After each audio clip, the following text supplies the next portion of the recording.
Hello viewers, this is Keerthana from Politicos. LB నగర్లోని ఒక హోటల్లో ప్రమాదం జరిగింది. గోడ కూలడంతో ముగ్గురు చనిపోయారు. ఆ ముగ్గురు కూడా ఖమ్మంకి చెందిన వారన్నట్టు తెలుస్తుంది. సీతారామపురం తాండం మండలం నుంచి వచ్చినటువంటి వాసు అండ్ ఆల్సో కొంతమంది అంటే 10 మంది వరకు వర్క్ చేస్తున్నారు. కాకపోతే ఒకే కుటుంబం నుంచి ముగ్గురు చనిపోవడం అన్నది ప్రమాదవశాత్తు జరిగింది. అయితే మార్నింగ్ 10 ఆ టైంలో ఇక్కడ తవ్వకాలు జరుగుతుండగా ఒక్కసారిగా గోడ కూలిపోవడంతో ఊపిరి ఆడక చనిపోయారని చెప్పి తెలుస్తుంది. ఇక్కడ ఉన్నటువంటి పోలీస్ బృందం కానివ్వండి, లేకపోతే ఆర్మీ పోలీసులు కానివ్వండి, వీళ్ళందరూ కూడా ఇక్కడ మార్నింగ్ నుంచి ఇక్కడే ఉండడం జరిగింది. మనకున్న ఇన్ఫర్మేషన్ ప్రకారం ఇప్పుడు బాడీస్ అన్నిటినీ కూడా ఉస్మానియాకి తీసుకెళ్లారు. ఒకరు మాత్రం గాయపడ్డారు. వారిని మాత్రం ప్రస్తుతం కామినేని హాస్పిటల్లో చేర్చారు. ఆయన కనుక త్వరగా కోలుకుంటే అసలు ప్రమాదం ఎలా చోటు చేసుకుంది ఎగ్జాక్ట్ గా అన్నది తెలియబోతుంది. అయితే మనం విజువల్స్ లో కూడా చూసుకుంటున్నాము. ఆల్రెడీ ఇక్కడంతా బ్లూ కలర్ ఉన్నటువంటి మనకి బోల్ట్ అయితే కనిపిస్తుంది. ఆల్రెడీ క్లోజ్ చేసి ఉంది. జనరల్ గా ఇంకా పనులు పూర్తి అవ్వలేదు. పూర్తి అవ్వాల్సిన సందర్భంలోనే ఇలా జరిగింది అని చెప్పి తెలుస్తుంది. స్టార్టింగ్ దశలోనే ఉంది ఈ హోటల్ కూడా అని చెప్పొచ్చు. అయితే కొంతమంది బీహార్ నుంచి వచ్చారు, అక్కడ వర్క్ చేస్తున్న వాళ్ళే చనిపోయారు అన్నట్టుగా ముందుగా వార్తలు వినిపించాయి. కాకపోతే వాళ్ళందరూ కూడా ఇక్కడ తెలంగాణ వాసులే, అది కూడా ఖమ్మం జిల్లా వాసులు అని తెలుస్తుంది. సీతారామపురం నుంచి వచ్చినటువంటి గ్రామస్తులు ఎవరైతే ఉన్నారో ఒకే కుటుంబానికి సంబంధించిన ముగ్గురు చనిపోవడం ద్వారా ఆ కుటుంబంలో విషాద ఛాయలు అనుకున్నాయనే చెప్పొచ్చు. సో ఉస్మానియాలో ఇంకా వాళ్ళ బాడీస్ ఉన్నాయి కాబట్టి వారికి సంబంధించిన కుటుంబ సభ్యులు ఎవరైతే ఉన్నారో వారు కూడా రానున్నారని చెప్పి తెలుస్తుంది. అండ్ స్థానికంగా ఉన్నటువంటి ఎల్బీ నగర్ పోలీస్ స్టేషన్లో కేసు అనేది ఫైల్ అయింది. అండ్ పోలీసులు కూడా మార్నింగ్ ఇక్కడికి వచ్చి చూడడం జరిగింది. ఇక్కడ ఉన్న పరిస్థితులను కూడా గమనించారు. అసలు అది కూలిపోవడానికి గల కారణం ఏంటి అన్నది కనుక తేల్చి చూసుకుంటే తవ్వకాలు జరిగినప్పుడు ఒకరికి 10 మంది పైగా కూడా అక్కడ వర్క్ చేస్తున్నారు. ఉన్నటువంటి గోడ కూలడంతో కొంతమంది మీద పడింది, ఒకరికి మాత్రం కాలు గాయమైంది, అంటే కాలు కొంచెం బెనికింది అన్నట్టుగా చెప్తున్నారు. అండ్ ముగ్గురు అయితే చనిపోయారు.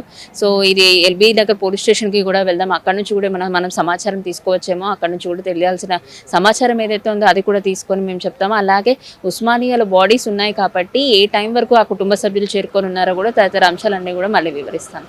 ఎల్బీ నగర్లో జరిగినటువంటి ఘటనలో ముగ్గురు చనిపోయారు. అదే ఒక కుటుంబానికి సంబంధించిన వాళ్ళు వాసు, వీరయ్య, రాముగా గుర్తించారు.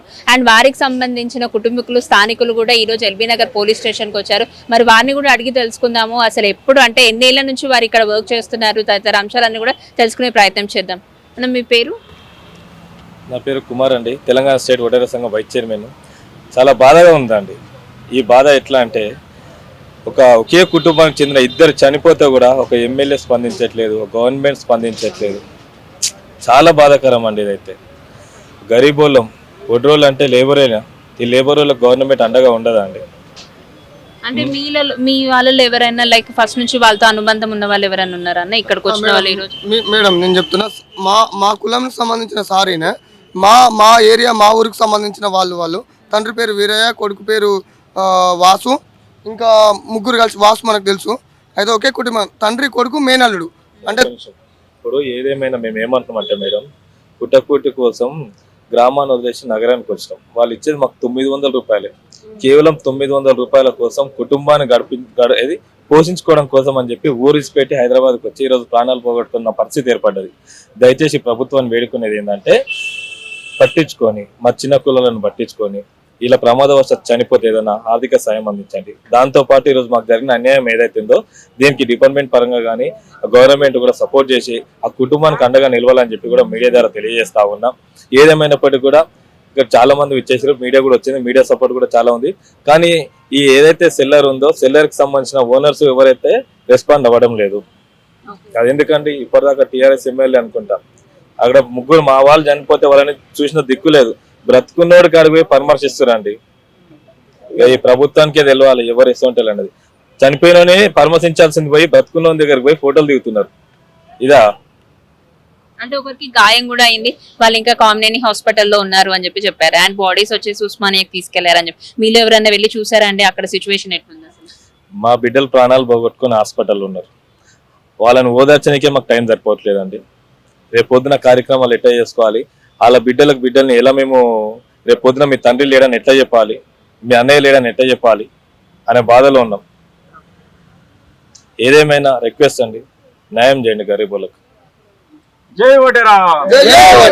ఏది ఏమైనా ఉన్న ఊరిని విడిచి కుటుంబాన్ని పోషించుకోవడం కోసం ఇక్కడ సిటీకి వచ్చి కూలీ పనులు దొరికిన పనులన్నీ చేసుకొని కుటుంబాన్ని పోషించుకోవాలని చాలా ఆశగా అయితే వచ్చారు. అయితే గత కొన్ని నెలలుగానే ఇక్కడ వర్క్ చేయడం అన్నది స్టార్ట్ అయింది. హోటల్ వర్క్ అన్నది అవుతుంది.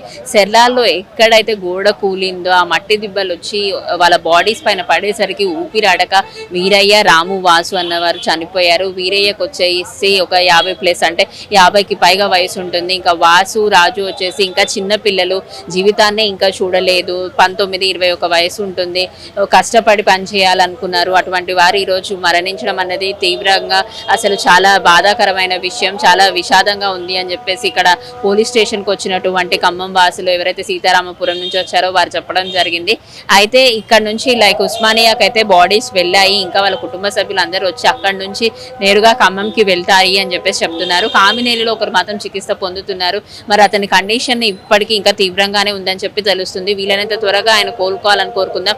అలాగే ఇక్కడ వాళ్ళ ఖమ్మం వాసులు ఎవరైతే ఉన్నారో, సీతారామపురం నుంచి వచ్చినటువంటి స్థానికులు ఎవరైతే ఉన్నారో వారందరూ కూడా చనిపోయిన మృతుల కుటుంబాలకి ఎంతో కొంత ఆర్థికంగా వాళ్ళు హెల్ప్ చేయాలి, ప్రభుత్వం నుంచి హెల్ప్ కోరుకుంటున్నారు. మరి ప్రభుత్వం నిజంగా వీరు కోరుకున్నట్టుగా ఆ చితికిన బతుకుల్లో ఆశ కలిగించలేము, ఎలాగో చనిపోయిన వాళ్ళు తిరిగి రాలేరు, కనీసం ఆర్థికంగానన్నా సహాయపడితే ఆ కుటుంబానికి కాసింత హెల్ప్ఫుల్ గా ఉంటుంది అని చెప్పి వారు చెప్తున్నారు. మరి వీరు కోరుకున్నట్టుగానే చనిపోయిన మృతులు ఎవరున్నారో వాళ్ళ కుటుంబాలకి కాస్త ఎంతో కొంత ఆర్థికంగా సహాయం చేయాలని చెప్పేసి పొలిటికోస్ టీం కూడా కోరుకుంటుంది. అండ్ గాయపడిన వ్యక్తి ఎవరైతే ఉన్నారో త్వరగా కోలుకోవాలని మనం కూడా కోరుకుందాం. ఇది ఇప్పటి వరకు అప్డేట్. వీడియో జర్నలిస్ట్ మోహన్ తో Keerthana, Politicos, reporting from Hyderabad, LB Nagar police station.